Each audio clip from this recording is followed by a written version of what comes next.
Good afternoon, ladies and gentlemen, and everything in between. This is Heaven's Pantry.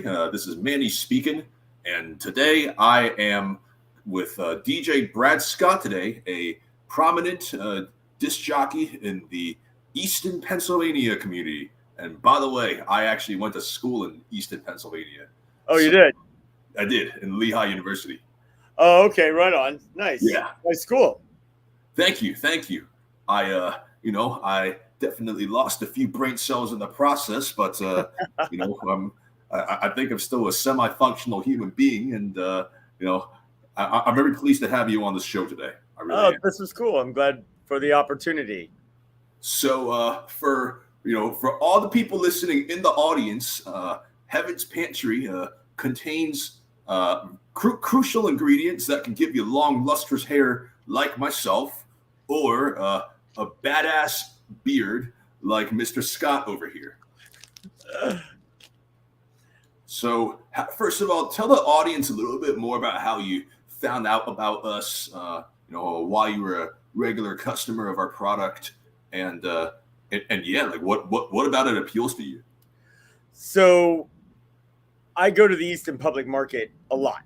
I DJ around town, so that's always my sort of go-to. There's all kinds of healthy options in that market, and I buy all my bananas from the farm stand inside there. And they had a whole box of your bars sitting right on the counter with locally made, vegan, simple ingredients. Like I was like, sign me up. Let me try these. So, and I thought the name was really great too, the Excalibur. It's like that's a nice name. Yeah. I was like, that's a good name.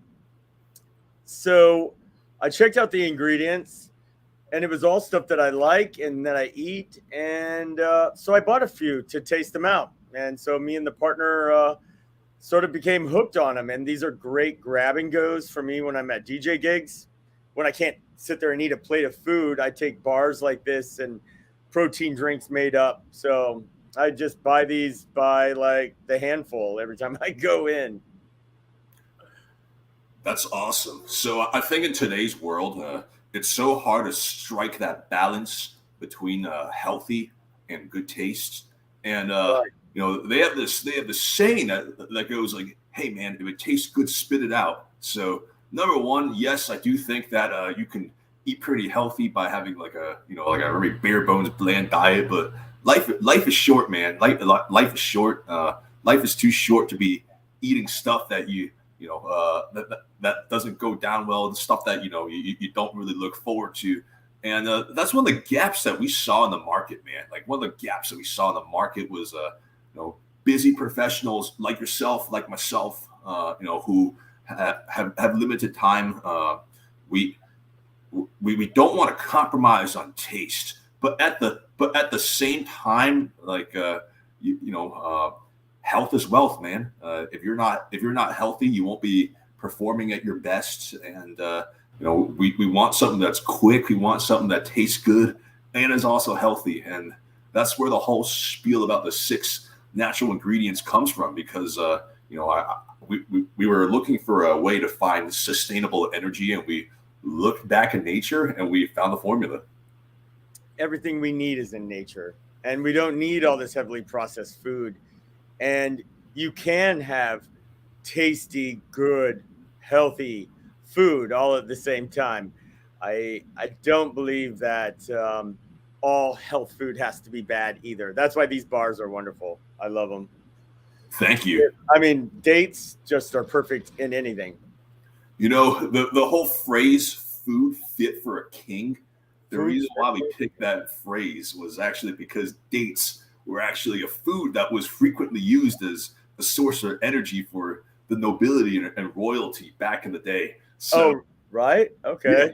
so it's really cool how in our modern world, like even though there's a lot of things that are wrong with our modern world, I'm still relatively optimistic because thanks to the advances in modern technology, we're living a lifestyle that's like average regular people like myself. We're living a lifestyle that's like unthinkable of even amongst like royalty and nobility. I truly think the average person in America lives like as well or as better or even better than like a king or a nobleman back in like the 9th or 10th century. Right. Yeah, the accessibility that we have, the access to wholesome foods, medicine that we never had before, food is medicine, the amount of food that we have. We're not in a sort of food deprivation, or at least not in this country, right? We have it pretty well made in Some America. may even argue that we have it too well.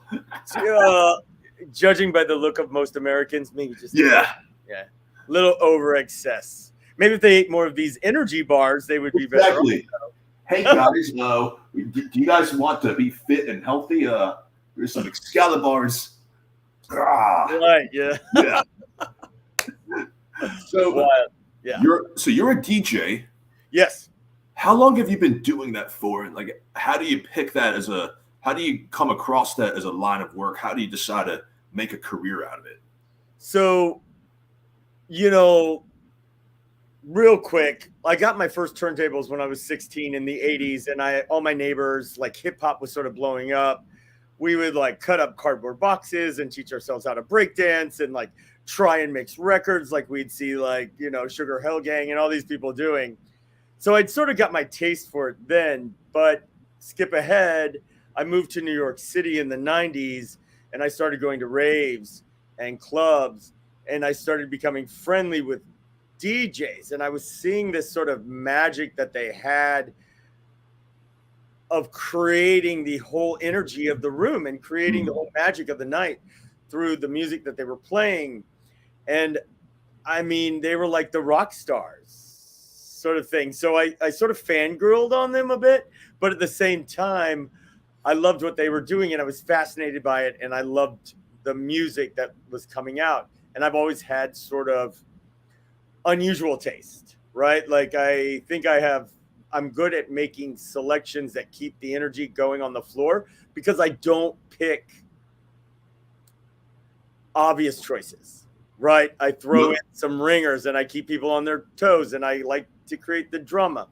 So about skipping ahead again, then 9 years ago when I moved to Easton, it was to run a record store, which gave me access to local DJs, bars, venues. We had turntables in the shop. We had CDJs in the shop. So I just started messing around and doing stuff. And then I got asked to do a vinyl night where I would just go in and play like 4 hours vinyl, like just different songs and stuff. It wasn't necessarily a dance format. It was in a bar. So for people for people with no experience with the DJing industry, including myself, yes, I look like a DJ, but I'm not one, unfortunately. Why did DJs enjoy using vinyl records? I know that vinyl records are highly sought after by DJs, and sometimes certain vinyls might be a little bit hard to find. Why are they so in demand? So I always equated to going to school. As a DJ, you don't go to junior high until you get through elementary. You don't go to high school until you do junior high. You can't get into college until you graduate high school. So for us DJs that started out on vinyl, there's a purist sort of thing. Like you teach yourself how to DJ with vinyl, and you have to train your ears to understand phrasing and keys and beats per minute because you don't have the technology to help you. So we were doing all that in our heads and through the feel and through knowing our records. They don't press. It's not like an MP3 that a million people can buy. They can only press so many records. So some of these records come off as being sort of rare because there's like maybe 1,000 of them, but there's probably 20,000 DJs running around America. And then a lot of avid collectors. So the trend with vinyl and DJs is that it's where you start. It's the foundation that you make when you start DJing. Now, I'm not one of those that thinks that you can't just go into digital and do the technology, because the technology is great. I love the technology. The technology gives us a lot more creative and a lot more freedom to mix genres and things because we can change the beats but keep everything in the same key, and we can do all this really creative stuff that we couldn't do with vinyl. So we're not limited anymore. So I definitely think that there's room for both. I just think maybe you should start out in school with vinyl and then work your way up. I think it'll just make you a better, well-rounded DJ. So I am a huge fan of this whole analogy, this whole allegory of the education system, and obviously, I think the education system is very deeply flawed. So I think the whole, I'd say it's deeply flawed is a huge understatement, by the way. So just a little bit, but ultimately, I'm a huge believer in practicum and practical learning. Like, I think that whole concept of starting with this so you can learn the fundamentals, that's already way better than the American education system, which gives you a whole lot of theory craft, very little fundamentals, very little actual practical experience. And it's one thing that really resonated with me when you describe the whole process of starting with vinyl and then going to digital, so that you learn the prerequisite skills, so that you learn the prerequisite abilities and concepts. That's so true when it comes to starting a business as well. If you skip certain stages of the process of scaling up, you're effectively robbing yourself of a crucial opportunity to learn and test what the market demands. Like, for example, when we started off, we weren't having everything professionally packaged. We weren't having everything professionally printed out. What we did do was that we like this. back then it was literally an airtight plastic bag. Oh, really? Yeah. Wow. With like a Ziploc. Yeah, it was like rectangular. Oh, wow. Okay. And then my business partners and I, we would slap like a sticker on it with the nutrition facts, with the all the whole spiel on the product, and a lot of people, they said, hey, why do you do that? That phase was a waste of money, waste of time. And I always say no. I think that was that time, even though if you look at it from a macroscopic view, you would say, hey man, this stuff doesn't matter. But when you actually look at the details of it, that time cutting up the bars by hand, baking it in the kitchen, and probably burning the cocoa way too many times for my liking, that was really absolutely crucial for testing the taste of the product, getting a consistency down that the customers would enjoy, and also just seeing if there's a product market fit in the first place. And man, those days were a lot of fun. I bet. Yeah, I bet, because it's exciting, right? You're watching it all kind of come to life. You're doing it in the right steps, and there's a lot of experimentation, and there's a lot of freedom still with that, right? exactly. And so joy in it to experiment with it and have that. So that's a very interesting story. I'm glad to get to know you and get to know your product better like this. That's awesome. Of course, man. So how long you been DJing for again? So now, officially, I've been DJing. This is going on my 8th year. Okay. So 8 years in the Lehigh Valley, and now I'm starting to travel and getting out of here and beyond. But hopefully, in your 8th year, it's still as fun as it was in the first year. I can tell you for a fact that today, I'm definitely still having just as much fun running this. It's just like different. Each stage of the journey is like a little bit. Sure. Different. Yeah, I absolutely love what I do. I love the people that I'm around, and it's always changing. So I never get tired of it because it's always evolving. The parties are either growing, or I'm going to a new town, I'm playing in a new club. So there's always this sort of like anticipation of what tonight's going to be like. I can't predict that it's always going to be the same. So that keeps it very fresh all the time for me.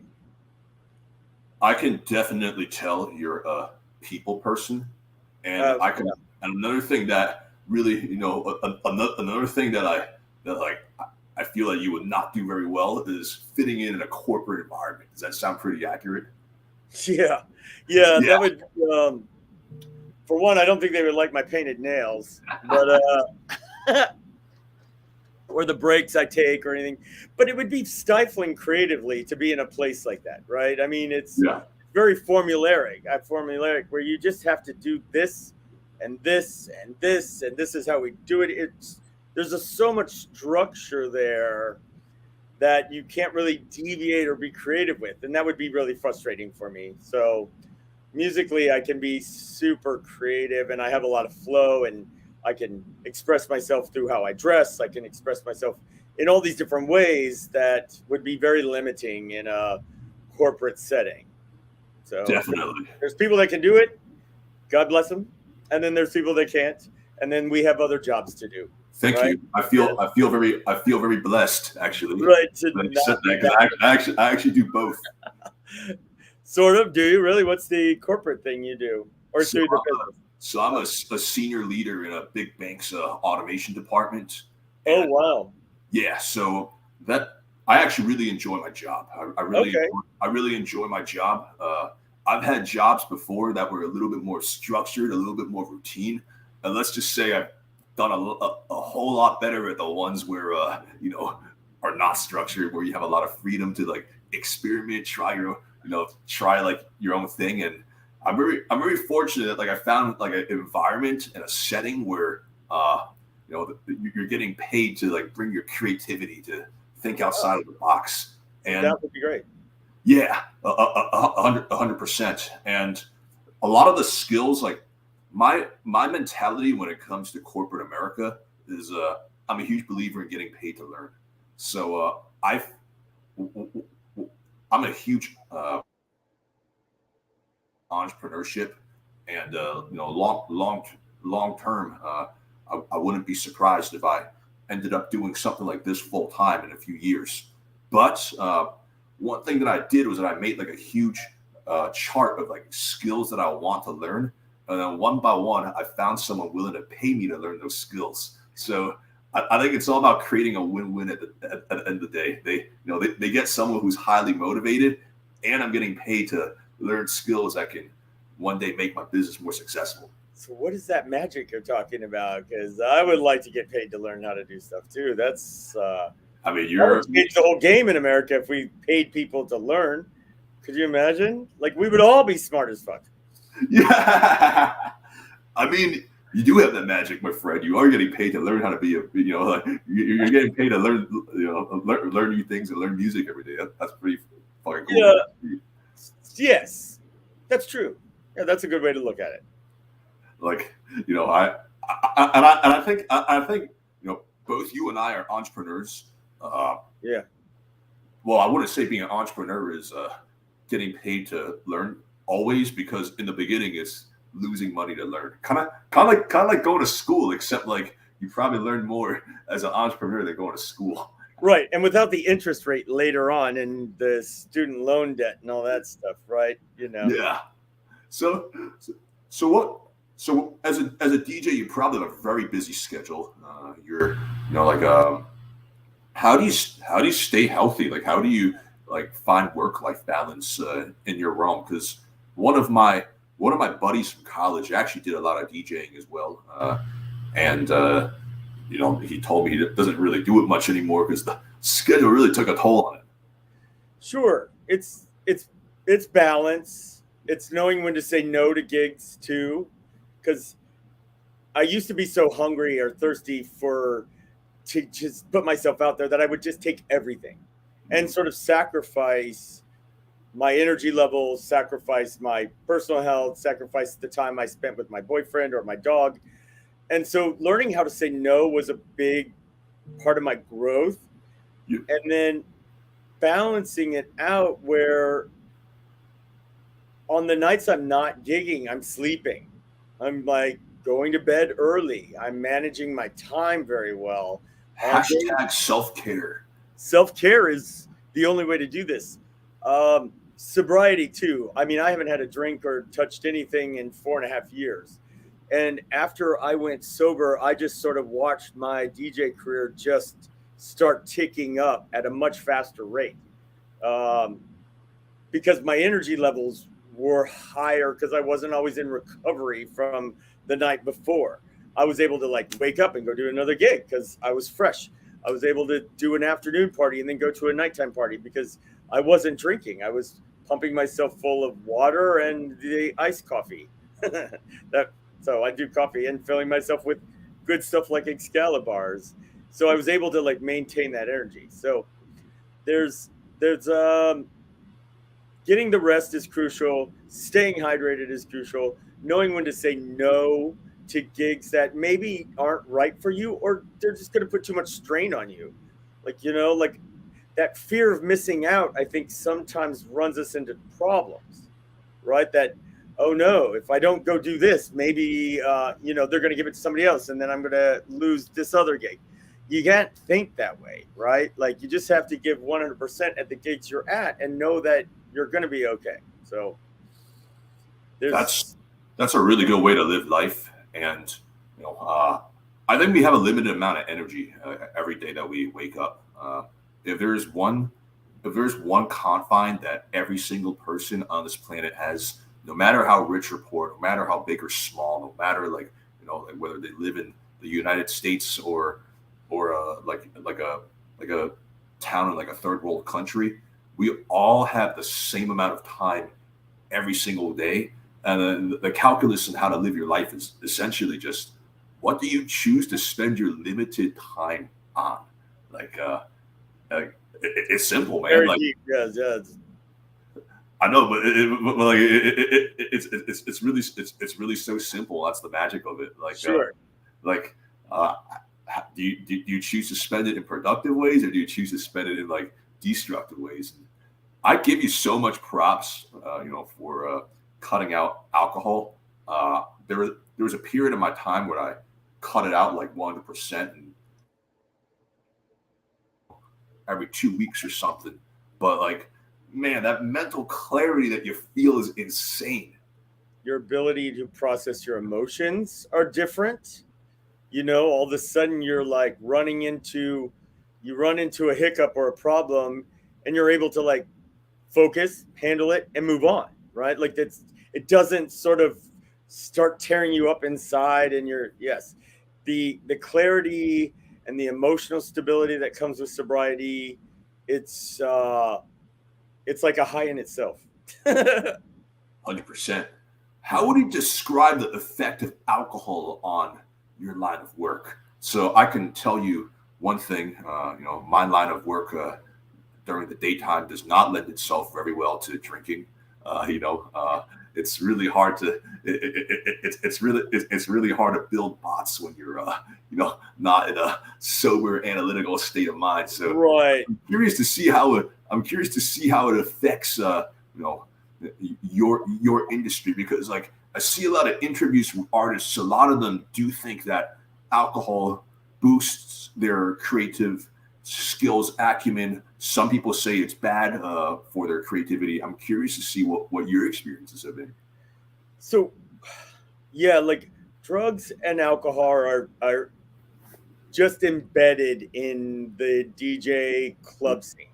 It's a hedonistic venue where we go to release these things and do these things. So it's a natural part of our world. Learning how to embrace that and control it, or use it to experience things, or not to use it and to stay focused. It's a lot of work. But for me, I was drinking and doing other substances because I was insecure. I'd get so nervous before a gig that I would be like, "Ugh," like what, they hate me, and like I would go through all these like insecure feelings. So I would cure that with like shots of Jameson and whatever else. And I thought that was fixing it, but it was only masking a problem that needed to be addressed by me mentally.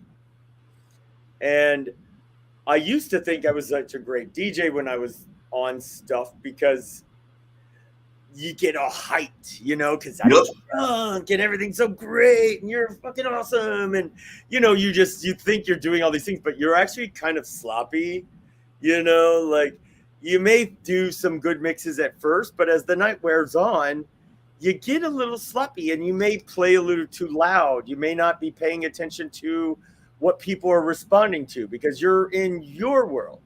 Like you become kind of selfish when you're on drugs and alcohol, and it's about you and your buzz. And so part of being a DJ is connecting with those people on the dance floor and being able to read how they're responding to the music you're playing. And if you're drunk or inhibited in some way, you can't connect with those people in that way. So you may think you're doing something awesome because you have it turned up really loud or because you're playing this or that, but it may not be so awesome for the people on the dance floor. And going sober for me, when I first started DJing, all of a sudden I became aware of the people on the floor, if they were leaving the dance floor when I played stuff, if they were drinking, spending more money at the bar, if I would see them hanging out by the dance floor, or if they would just never leave the dance floor. I noticed every single person in the spot, and I was very aware of how they were reacting to the songs I was playing, and it definitely made me a better DJ to go sober and not be inhibited or blocked to be in that moment with those people. So, Man, that is freaking awesome. No, that is freaking awesome. But I think the fear, like, of putting yourself out there is something that, like, is a struggle that a lot of people in this audience can really relate to. Sure. Like, I think the biggest fear that people have in America is public speaking. And I would assume that public performance will probably be right up there as well. The only reason why it's not number one is because most people are afraid to publicly put themselves out there and perform. Yeah, to even do it, to try it. Yeah. We live in a very judgmental world. I mean, look at social media. It's always like critiquing this person, critiquing that person. So God forbid you put yourself out there and have to take that critique on you. Yeah. Right? Because that's hard. We want everybody to see us how we want to project ourselves to be. And that's not necessarily everybody else's perspective of us. So yeah, it is hard. But once you master that feeling, then you sort of feed off that, You're like, you love it. It's fun. Because you're doing something good for them and they're having a good time and you're making them forget about their day or their shitty week, or you're just making them have an extra good birthday party night, or they're, like any of those good things, you can be responsible for making it better for them. So it's hard to get past it, but if you can, then you're going to succeed at it. But we have to we have to stop being afraid of being judged by people. So I think so that's definitely something that that's definitely something that I 100% am for. I think we need to stop being afraid of being judged, but we also got to, as a society, we also have to stop like judging other people as well. We also, we really do, because like I think like with how divisive like the whole political spectrum has become, the way like how our whole system is just meant to divide like one group against another group, and then this group against another group, and I think the world would be a way better place if you could just instead of viewing like people as like, oh, I'm part of this group or I'm part of that group, he's part of that group. Why can't we all just be human beings and eat Excalibars? And eat Excalibars. That's good. That's a good tagline. You could start using that one, right? Why can't we all just be human and eat Excalibars? Most definitely. I do think, like, because we are so judgmental of other people, it does lead to some projection, right? So because we're judging everybody else, we assume they're all judging us too. So if you stop doing that, you may like sort of dial back worrying about people judging you. There's projection, deflection sort of thing going on there with that? 100%. A lot of it is just ego as well. We have these things that like tether us to our identities. Like for example, oh, I hold this title with this company, or like I'm part of this group, or I'm part of this specific subculture, and a lot of times like our fear of being rejected is just like being ostracized by like a specific group. And I don't know, that has always just come across to me as like a scarcity mindset. And really when I started this company, like I knew right away that like our energy bars, they could be great energy bars, but they weren't going to be appreciated by everyone, because everyone has different tastes. Like you could be the best, like you can make the best like chocolate product, the best peanut butter product, but some people are not going to like chocolate, and some people are allergic to peanut butter. And I'm sure in DJing that's absolutely the same too. Like is there a specific genre you cater to? Well, or like a specific after all these years now, I'm sort of known like I just won Lehigh Valley Style's Best Party DJ of the Year. Nice. So, right. Yeah. It's it's very cool because I'm not like the other DJs out there. And as weird as whatever, how you can take that however you want to, but I play and people know me to play. I love disco, and I love like sort of the disco remakes that they make now, and house music and underground club stuff. And I run some goth industrial nights with some really dark electronic music. So I don't play commercial music. Like I throw bones out for people to keep them on the floor, and I'll find a remix of a commercial song that fits into the format. And that's how I sort of surprise them, because they're like, it's a song they know. It's familiar enough that they won't leave the dance floor, but it's packaged in a way that I feel good about playing it. So they know me for playing those sort of cuts, the underground stuff and the disco, like there's so much good disco coming out right now. And I know that may sound weird. We're not talking about sort of campy, cheesy 70s stuff, but we're talking about like just some really well produced, really groovy stuff with some really nice bass lines. And then they use samples from those old disco songs. So again, it's all this familiar stuff repackaged. That's what I'm known for.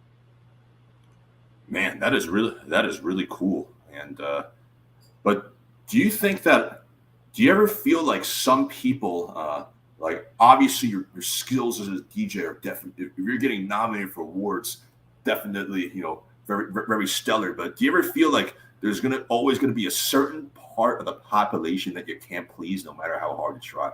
At every gig I do, there's gonna be those people that I don't know who they are or where they come from or what's happening in their lives, but they're there and they'll see the party happening and hear what's going on, and then they'll be the ones that'll come over and be like, can you play this? Can you play this? Can you play this?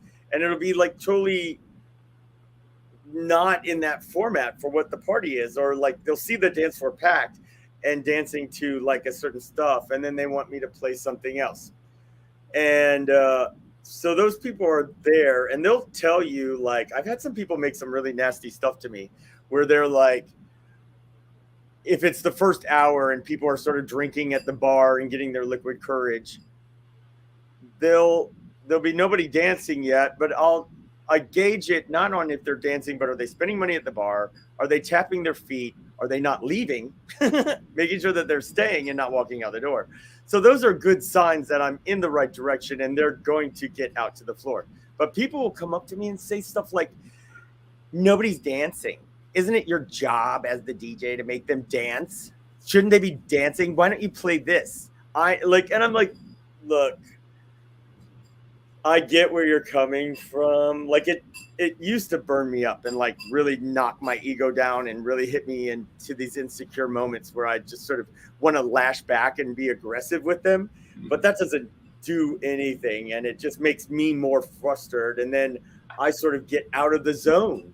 Like right? Like and so they're always going to be there. I've just learned to tune out that noise. Like they're there. I can't make them not be there, and they're going to be anywhere we go. And so I sort of tune out that noise, and I just keep giving everybody else the 100% show that they deserve. And hopefully those people will just sort of like relax and get over it after they have a couple more drinks and then like get out to the dance floor. But it happens, and it's just part of life. But it's a good test. It's a good test for yourself to be tested by those people, right? Because they will really know how to push that button. They'll be like this button right here, and that button right there, and they will get. And then when they shut, and then like when you shut off your ability to get triggered by like those two buttons, they'll find a new button to push. Right. Oh yeah, they're good at it. Like it should be like it's like a superpower for them or something, But you get your own superpower by learning how to block that stuff and being like, no, that's not at me. This is just something good that they do in their life. And this has really nothing to do with me at all. So, but if you put yourself out there and you're a public figure, you got to expect to be sort of heat sometimes, right? We do that with celebrities. Look at all the heat they go through, and you're like, we treat them very poorly sometimes, like we know them or something personally, right? So, I know for a fact. I personally would probably not want to be a celebrity just because just because I don't think I would be able to deal with the amount of media attention every single day. Right, good and bad, and stuff that they make up. People just make it up to make a story about you, right? That's wild. So yeah, that would be hard. Like, I like where I'm at right now. It's nice. People know me. I have a good amount of following. I have fun, and it's not too serious yet. So that's good. Well, Mr. Scott, I think to sum everything up today, here's what I think our listeners and viewers can take away from today's session. Okay. The first thing that they can take away, thing number one, is if you're learning something new, start with the fundamentals. Don't deprive yourself of the shortcuts that will compromise your ability to get ahead and learn. I agree with that. Second thing, number 2, self-care. Take care of yourself. You got only one body. Get your 8 hours of sleep every night. Exercise, eat well. We can help with that. We can't help with the first two. The first two is on you. We can help eat well, but have a consistent sleep schedule, exercise. Make sure that you're taking care of yourself. And then number 3, leave the ego at the door and focus on the people that care about your success, and focus on the people who are about what you're about, instead of focusing on the small fringe of people who always find a reason to not be happy with something. Right.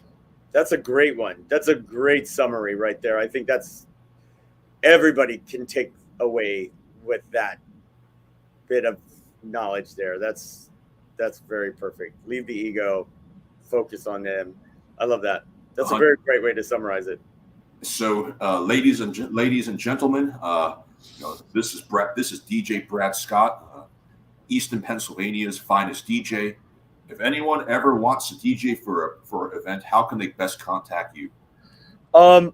Depending on the event and what you're looking for, the best way to hit me up would be at DJ Brad F. Scott on Instagram, or DJ BFS on Facebook, or you can email me at djbradfscott@gmail.com. So awesome. Well, Mr. Scott, it truly was a pleasure having you on the show today. thank you. And you're definitely welcome to come back for future episode if it was interested. I think being able to put a face to our customers and showcase some of the awesome, badass customers that we have, that's something that gives me great joy. Oh, it was great to meet you too. I mean, and to see the face behind the Excalibars, like it's like joining a CSA, like one of the local farms. You get to put a face behind the food that you're eating. You know where it comes from. That's why buying local is so important. So if we could add a fourth takeaway, shop local, buy products made from your area, buy small businesses, and support those small businesses. Buy as little as you can from Amazon and as little as you can from any of the chain stores. Buy local. That's 100%. Yeah. I mean, after all, Jeff Bezos already has enough money. Doesn't need us. Him and his rocket, you know what I mean? Like, so send it off to a different bye, guy. girl. See you later. Have fun up there. So good. Thank you for having me. Thank you. And friends, we will be back later. Okay. Take it easy. All right. Good night.